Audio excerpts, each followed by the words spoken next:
বেশ অনেক দিন গিয়েছে অসুস্থতার কারণে আর ভিডিও ওইভাবে করা হয়নি। তো এই যে নাশুয়া তার ছোট বোনকে পেয়ে বেশ হ্যাপি ছিল। ওরা দুইজন মানে কথা বলে, এখনও কথা বলে একজন আরেকজনের সাথে। যাই হোক, কেউ কিন্তু মাশাল্লাহ বলতে ভুলবেন না আমার মেয়ে দুইটাকে দেখে। অবশ্যই মাশাল্লাহ মাশাল্লাহ মাশাল্লাহ। তো এই যে ইউসরো অ্যান্ড নাশুয়া দুইজনকেই রেডি করলাম। আজকে হচ্ছে আমরা ফার্স্ট টাইম নাশুয়া ইউসরোকে নিয়ে, ফার্স্ট টাইম বলবো না, মানে ইউসরোর ফার্স্ট টাইম বাসায় আসার পরে সে হচ্ছে ঘুরতে বের হলো। তো আমরা আমাদের বাসার সাথেই একটা গাড়ির সুন্দর অনেক বড় একটা হচ্ছে গিয়ে শোরুম রয়েছে, সেখানেই গেলাম। যাওয়ার পরে হচ্ছে গিয়ে নানা ধরনের নানা ব্র্যান্ডের BMW, তারপরে হচ্ছে মার্সিডিস, মানে অনেক ব্র্যান্ডের হচ্ছে গিয়ে গাড়ি দেখলাম, এত সুন্দর সুন্দর।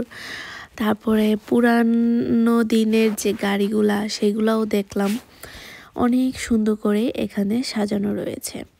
তো এই যে নাজমুল হচ্ছে গিয়ে ইউসরোকে কুলে নিয়ে হাঁটতেছে, যেহেতু বাসার কাছেই, সো কুলে নিয়েই বের হয়েছি, মানে কোনো স্টল আর নেই। আর নাশুয়াও তো অনেক হাঁটাহাঁটি করতে চায়, আলহামদুলিল্লাহ সে হাঁটতে ঘুরতে বেশ পছন্দ করে আমার মতো। হ্যাঁ, ওর বাবা একটু কমই পছন্দ করে, কোথাও মানে যেতে হলে জোর করে করে নিয়ে যেতে হয়, আমাদের দুইজনের পেরাতে পরে রাজি হয়।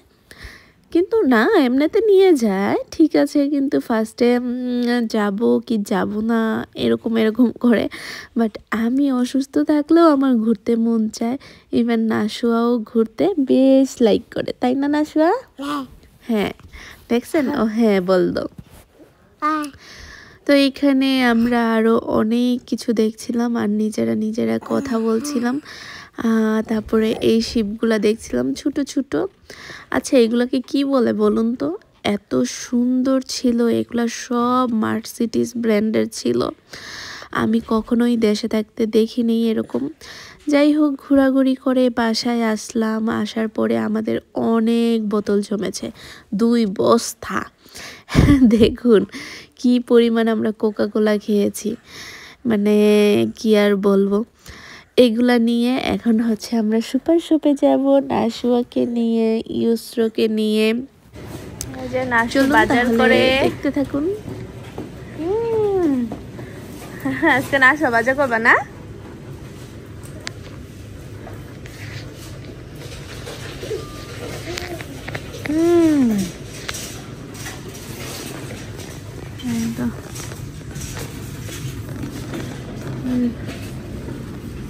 বোতল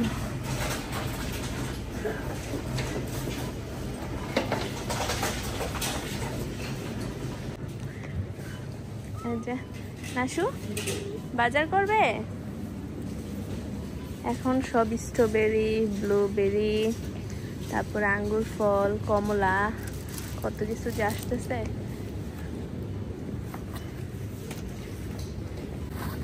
তুমি কি সব নিয়ে যাবে?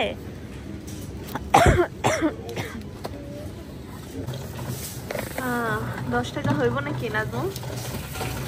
মনে হয় এই ফার্স্ট টাইম 10 টাকার মতো হইব না।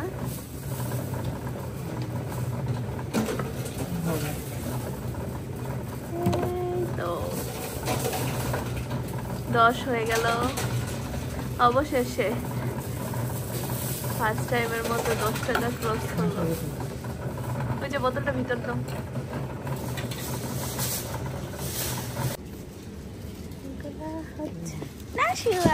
চলো চলো চলো, ওরে নিতে দাও। নাও, এই যে এটা নাও নাশুয়া, এটা নাও মাম্মি, এটা নাও, এই যে এটা নাও, ধরো এখানে রাখো তোমার গাড়িতে। Good, very good. আন্না আন্না, একটাই একটাই আন্না।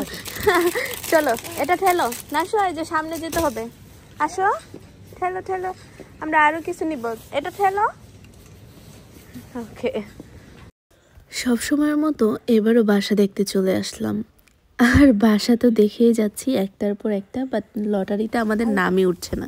কি সিস্টেম রে ভাই, লটারিতে নাম উঠলেই নাকি বাসা পাওয়া যাবে, তাছাড়া বাসা পাওয়া যাবে না। আবার কিন্তু ঘুরে ঘুরে দেখতেও হয় বাসা, মানে এত দূর দূরান্তে গিয়ে বাসা দেখছি বাট বাসা পাচ্ছি না। কতটা যে কষ্ট সেটা মাত্র মনে হয় যারা ইউরোপে থাকে তারাই জানে যে বাসার কত ক্রাইসিস। যাই হোক, ওইটা ছিল রান্নাঘর, এটা হচ্ছে বেডরুম। এই বাসাটা আমার কাছে বেশ ভালো লেগেছিল। আর সামনে একটু ছিল গার্ডেন টাইপের।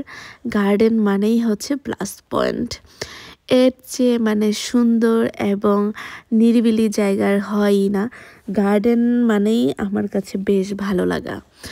কারণ ইউরোপে যারা, মানে ইউরোপ বলবো না, মানে আমরা যারা বার্লিনে থাকি তারা এরকম গার্ডেন সহ বাসা সহজে পেয়ে থাকে না।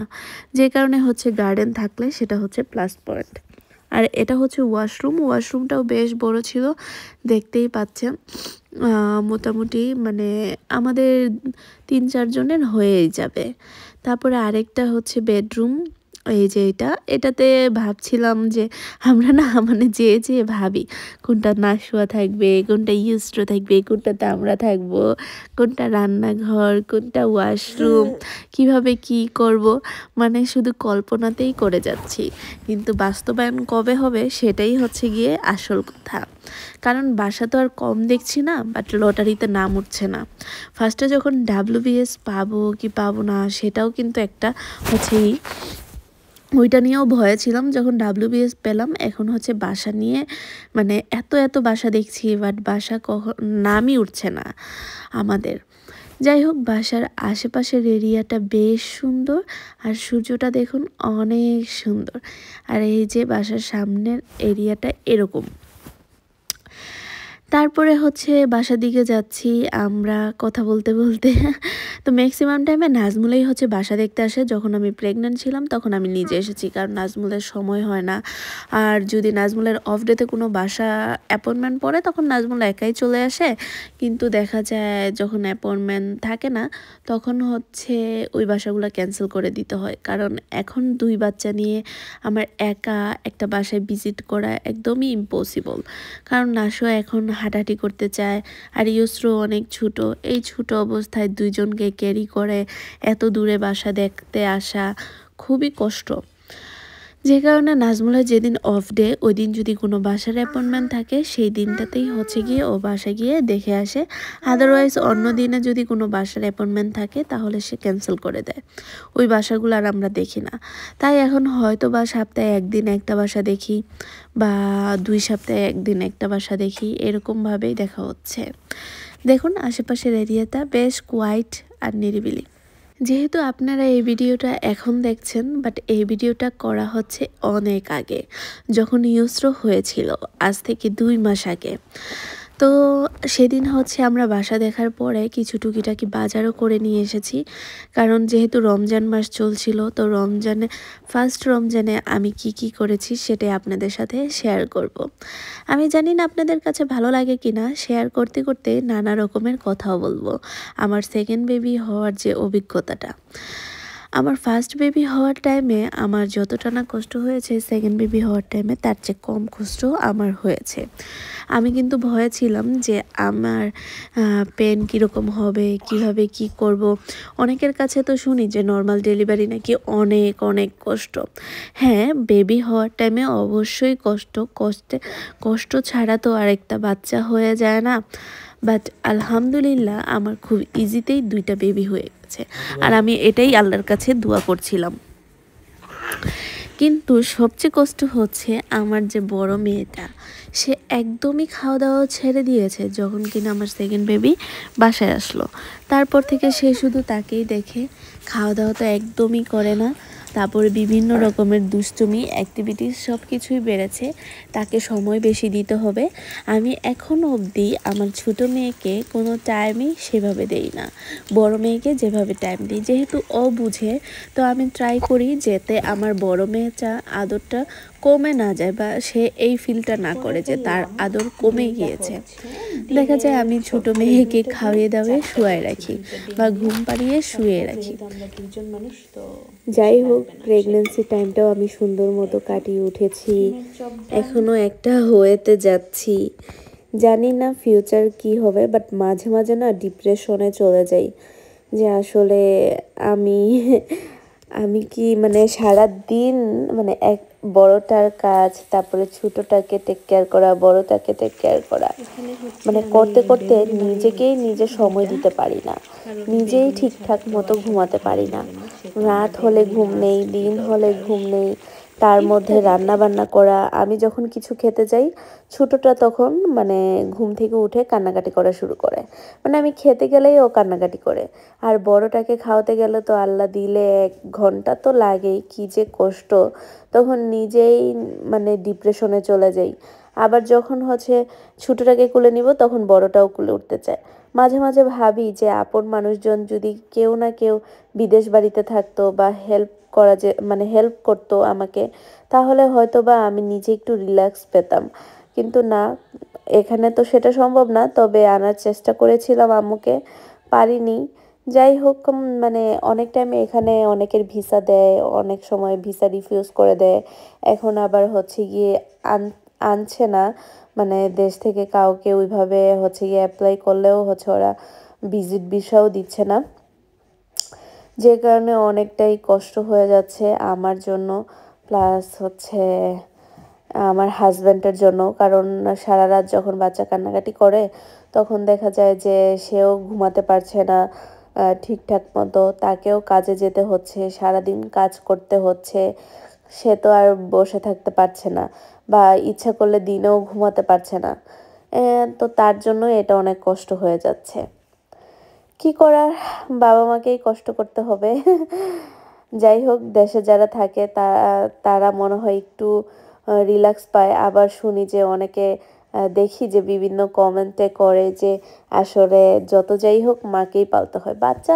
বাচ্চাকে টেক কেয়ারের দায়িত্ব তো মারই, কিন্তু তারপরেও মনে হয় যে একটু কারো কোলে দিলে নিজে একটু রিল্যাক্স পাওয়া যায়। কিন্তু বিদেশ বাড়িতে সেটাও করা যায় না। মানে এমন হয়, আমি জানি না আপনারা বিলিভ করবেন কি না, আমি ওয়াশরুমে গেলে আমার মানে মেয়ে রীতিমতো কান্না করে যে সে আমার সাথে যাবে, না পারতে তাকে নিয়ে যেতে হয়। মানে চিন্তা করা যায় মানে কীরকম কষ্ট। যাই হোক, আজকে ইফতারিতে তেমন কিছু একটা বানিয়েনি, আবার বানিয়েওছি। ফার্স্ট রোজা ছিল যেহেতু, আমি এই ব্লগটা হচ্ছে ফার্স্ট রোজাতেই করেছিলাম। বুট বাগার দিয়েছি, পেঁয়াজু বানিয়েছিলাম হচ্ছে গিয়ে পালং শাক দিয়ে আপনারা পেঁয়াজু বানিয়ে দেখেন, মানে অনেক অনেক অনেক মজা হয়। প্লাস এখানে 2টা লেগ পিস একটু ভেজে নিব। এই যে দেখুন, অনেকে তো শুধু রান্নাবান্না দেখে ভাবে যে সব কিছু এমনি এমনিই হয়ে যায়, কিন্তু হাঁড়ি পাতিলও যে এক গাদা জমে সেটাও কিন্তু মানে দেখার বিষয়। প্লাস হচ্ছে রান্নাঘরটাও যে পরিষ্কার করা লাগে সেটাও কিন্তু দেখার বিষয়, ঠিক আছে? এই সব কিছু আবার আমার নিজেকেই ক্লিন করতে হবে, পরিষ্কার করতে হবে। শুধু যে আমি ক্লিন করি তা না, নাজমুলও আমাকে হেল্প করে, কারণ একা হাতে সব কিছু 2 বাচ্চা নিয়ে মানে পেরে ওঠা যায় না। ও জব থেকে এসে আবার ও নিজেও কাজকর্ম করে, বাসার হেল্প করে, বড় মেয়েকে টেক কেয়ার করে। তবে বড় মেয়ে ওর হাতে খায় না, আমার হাতে খায়। এছাড়া সন্ধ্যার পর থেকে রাত অবধি ওর বাবার কাছেই থাকে, শুধু খাওয়ার টাইমটাতে আমি ওকে টেক কেয়ার করি। আর সারাদিন 2টা আমার সাথেই থাকে। মাঝে মাঝে তো নাশোয়া কিটায় যায়, আবার কিটায় যায় না। সে মাঝে মাঝে আবার কান্নাকাটি করে যাবে না যাবে না, তো আমি ফোর্স তো করি না যে হ্যাঁ তোমাকে যেতেই হবে। তো আজকের মতো ভিডিওতে এ পর্যন্তই। ভালো থাকবেন সবাই, সুস্থ থাকবেন। আর অবশ্যই অবশ্যই সামনে আরও সুন্দর সুন্দর ভিডিও আসছে। আশা করি সেই ভিডিওগুলো আপনাদের বেশি ভালো লাগবে, কারণ আমরা অনেক ঘোরাঘুরি করেছি, সেই ভিডিওগুলোই দেওয়ার চেষ্টা করি।